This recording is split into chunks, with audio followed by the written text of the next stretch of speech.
Trump's not the kind of person that's going to sit there and take that. He's very transparent. He's going to tell you exactly how he feels. And he sent a message that he's not going to get gamed here. Here is our, I would say, spectacular new Secretary of State, Marco Rubio, talking about what it's been like to negotiate with Zelensky.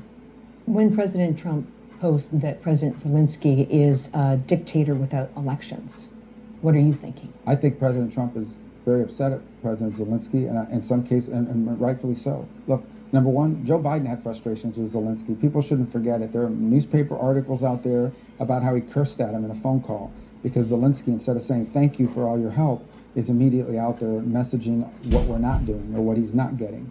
I think the second thing is, frankly, I was personally very upset because we had a conversation with President Zelinsky, the vice president and I, the three of us, and we discussed this issue about the mineral rights. And we explained to them, look, we want to be in a joint venture with you, not because we're trying to steal from your country, but because we think that's actually a security guarantee. If we're your partner in an important economic endeavor, we get to get paid back some of the money the taxpayers have given, close to $200 billion. And it also, now we have a vested interest in the security of Ukraine. And he said, sure, we want to do this deal. It makes all the sense in the world. The only thing is I need to run it through my legislative process. They have to approve it. I read 2 days later that Zelensky's out there saying, I rejected the deal. I told him, no way, that we're not doing that. Well, that's not what happened in that meeting. So you start to get upset by somebody. We're trying to help these guys.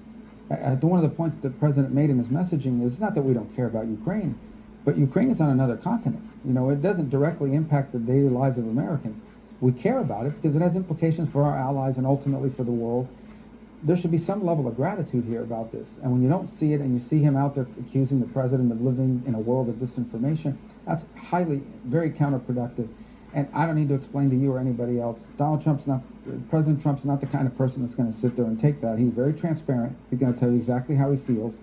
And he sent a message that he's not going to get gamed here. He's willing to work on peace because he cares about Ukraine. And he hopes Zelensky will be a partner in that and not someone who's out there putting this sort of counter messaging to try to hustle us in that regard. That's not going to be productive here. I gotta tell you guys, as a Floridian, I'm very proud of that guy. He obviously was our senator here for many years and did a really great job at that. Ran for president against Trump years ago. That didn't work out. But when you listen to him there, the way he's able to explain these things, and it's calm and it's clear, and it's like, he's telling the truth. He's saying, we sat down with this guy. We tried to figure out something that makes sense. What makes sense? Well, it doesn't make sense to endlessly pour money into you.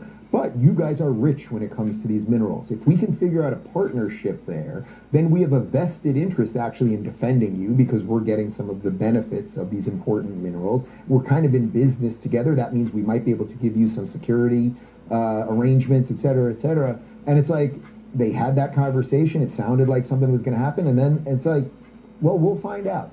We'll find out. You don't have to take Rubio's word for it. But if Zelensky just basically backed out or said, I was never going to do it or anything else, which that does seem to be the truth to me, we will find out.